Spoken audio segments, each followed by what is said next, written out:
Welcome to Islamic Life Coach School podcast. Apply tools that you learn in this podcast and your life will be unrecognizably successful.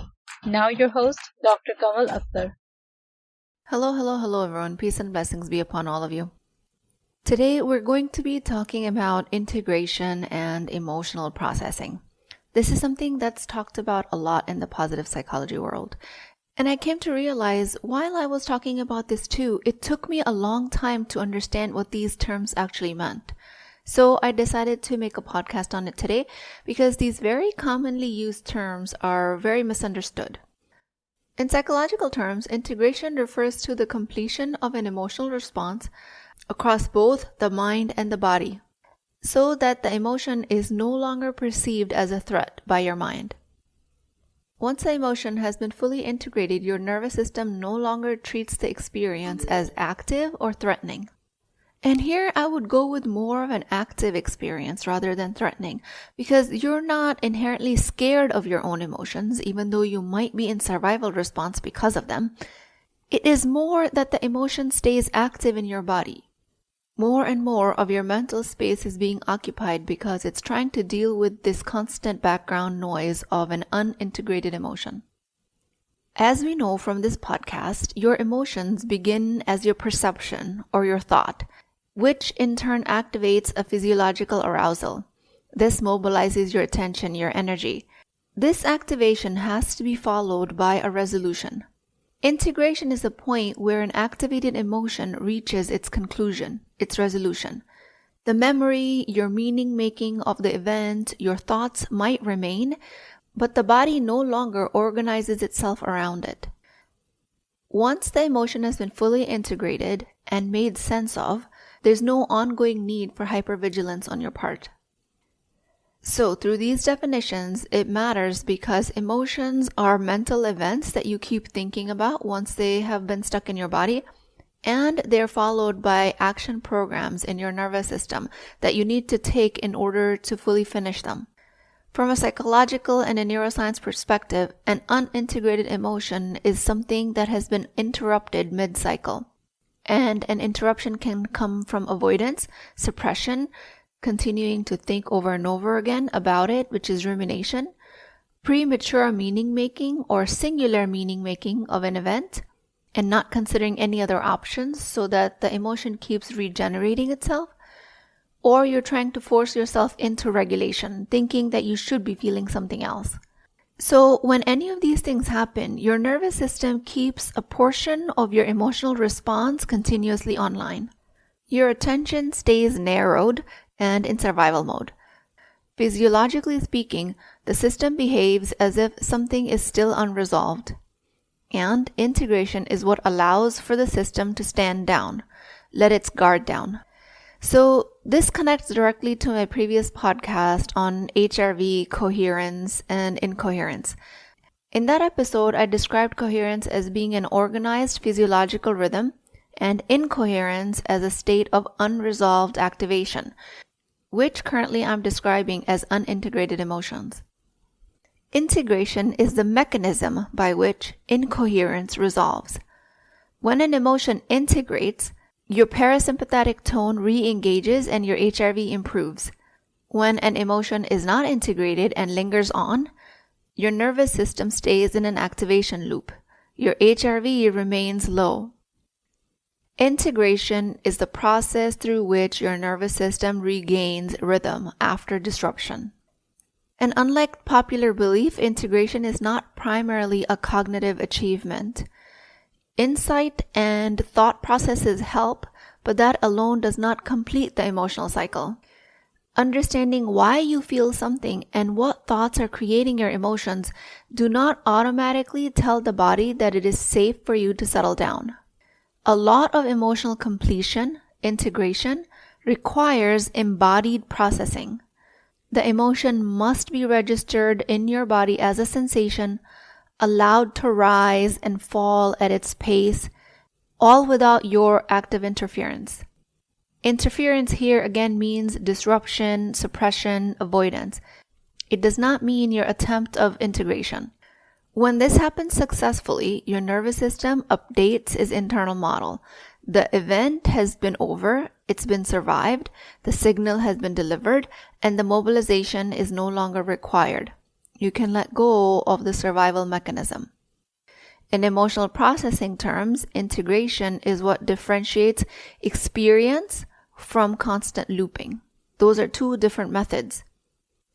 A fully processed, integrated emotion has a beginning, middle, and an end. A non-integrated emotion has a beginning and it repeats itself without resolution, mostly from your thoughts. This is an unresolved stress response because integration breaks that loop by allowing psychological arc to finish. And in that case, your mind and your physiology regains its flexibility and its health back.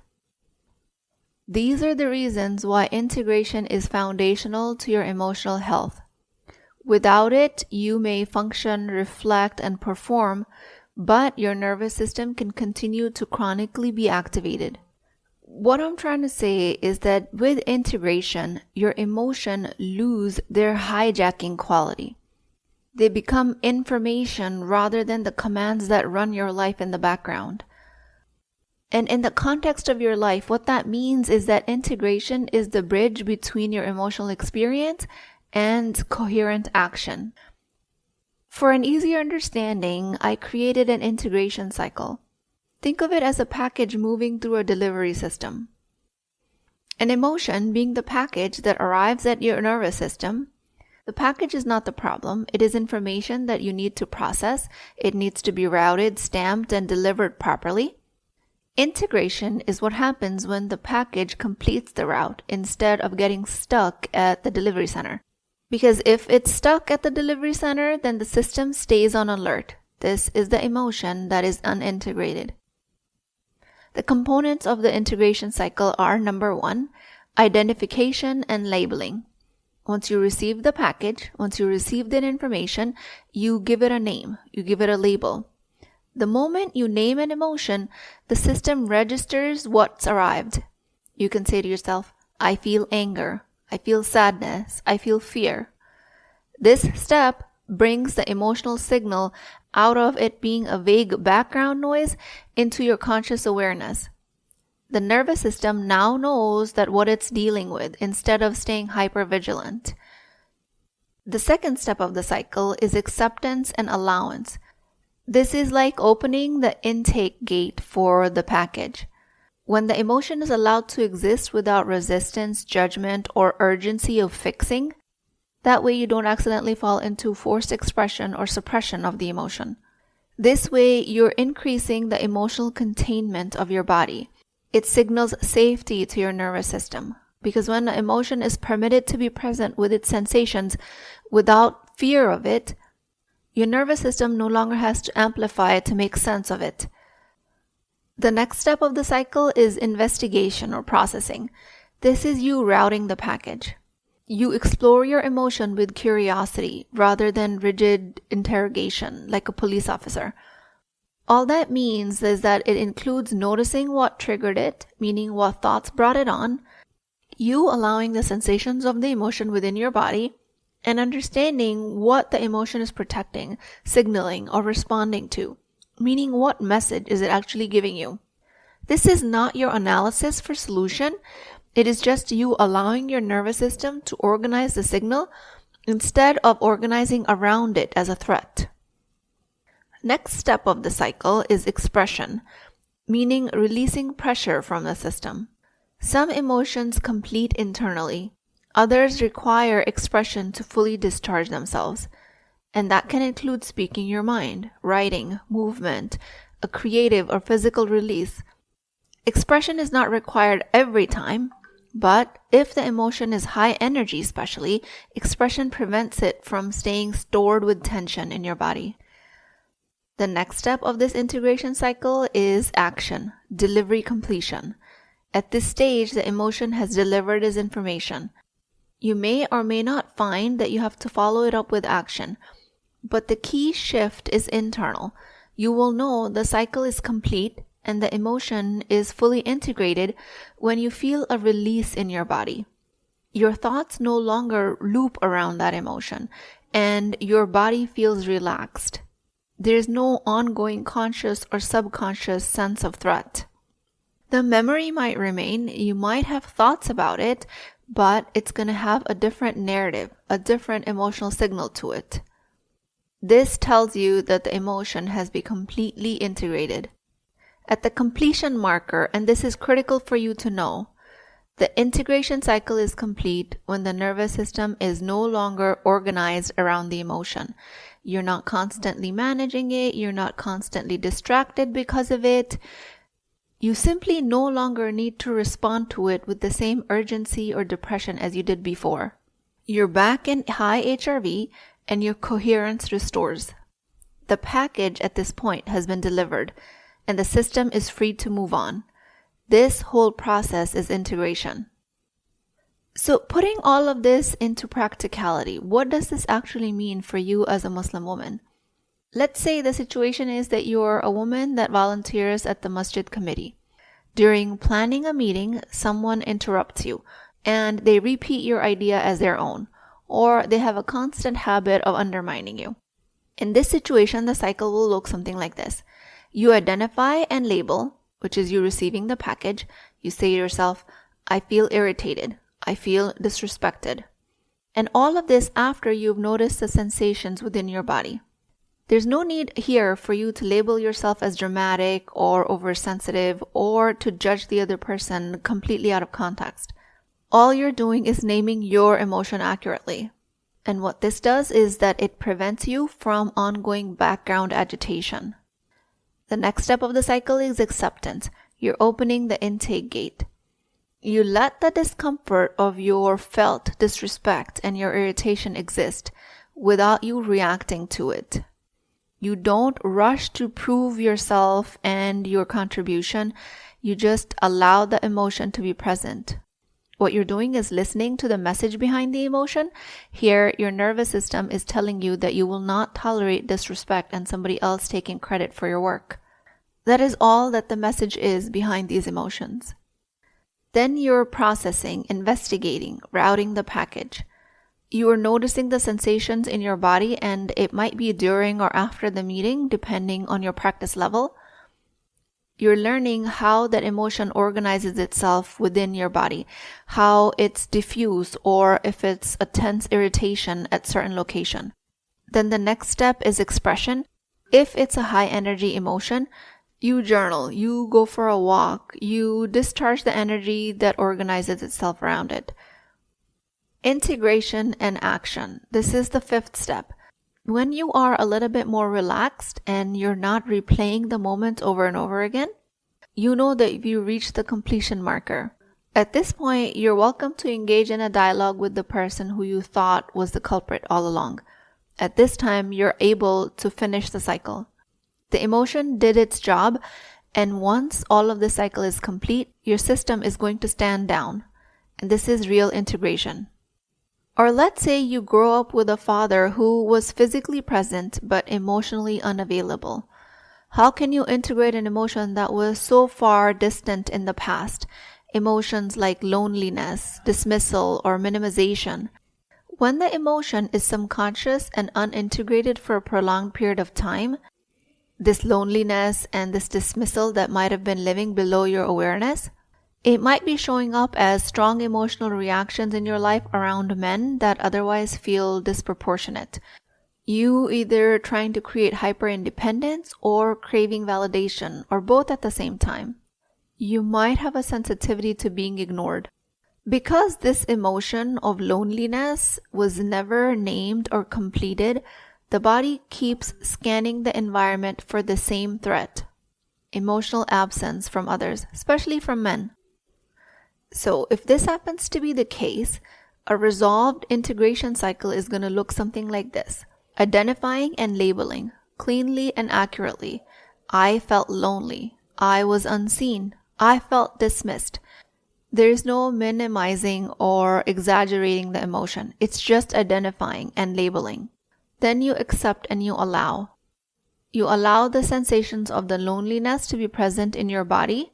Maybe it's heaviness. Maybe it's fleeting sensations. Maybe it's tension in your shoulders or in your chest. You're not trying to escape the emotions. You're just trying to recognize them. This lets your body know that you are safe through the sensations of the emotion. This is the step of acceptance. Then is investigation. You're organizing the signal. You're becoming curious about where it lives and how how you're going to be able to express it. You're becoming more aware of the emotion and how it lives within your body. Then there's expression. You might look like you're letting your grief surface and take actions from it, but this is your body discharging that energy into a healthy expression. This is a functional energy release. Maybe it looks like crying. Maybe it looks like anger being acknowledged and letting out in some sort of way, some sort of healthy expression of the emotion. Then the last step is integration and completion. When you have completely made sense of what you went through and why, you've created a different narrative around it, you will no longer have a constant charge when you think about your father or about your childhood, or when you think about other men in your life, especially if it's been projected onto them all this time. Your memory still might exist, but you have a different meaning. You no longer have a threat response around it. Your body will feel a release. This is you finishing the cycle. Once you've reached the completion marker, which is the final step of this cycle, you're not going to be forcing forgiveness or minimizing your loss.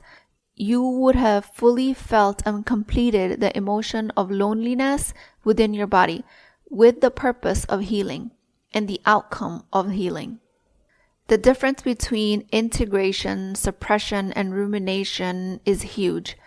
But people still confuse them, and that is one of the main reasons why people stay psychologically and physiologically dysregulated while believing that they're coping well. Suppression is the blocking of the outward expression of the emotion. Once the emotion is fully integrated, the valence, the charge, loses its power over your nervous system. The sadness, the loneliness, the anger, all of that can be present without it collapsing your life. Anger can rise and fall, and it doesn't hijack your physiology because you know how the activation completes its cycle. Your system stays flexible. It has a memory of how to return itself to coherence. The coherence is not you being in positivity all the time. It's order. A coherent nervous system is not defined by pleasant feelings all of the time. It's defined by clean timings and completions of cycle and efficient signaling by your nervous system, by your body, that you know how to integrate and what each of that means. What the nervous system cannot tolerate, and inshallah I've made it very clear, is that you have to deal with is the unfinished emotion. Unresolved grief creates chaos because the body stays mobilized.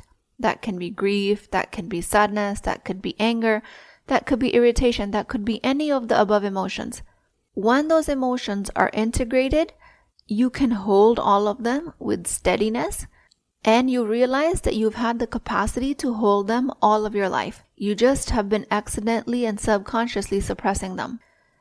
Integration is when an emotion has been felt and completed enough that the body no longer needs to stay on guard. With that, I pray to Allah subhanahu wa ta'ala, O Allah, help my heart and my mind finish what I have been carrying. O Allah, allow what was interrupted to complete itself within my mind. Grant me the coherence and clarity in my mind and wisdom in my actions. Let my emotions become guidance and let my past release itself without a hold on my present. Ameen Ya Rabbal Alameen. Please keep me in your du'as. I will talk to you guys next time.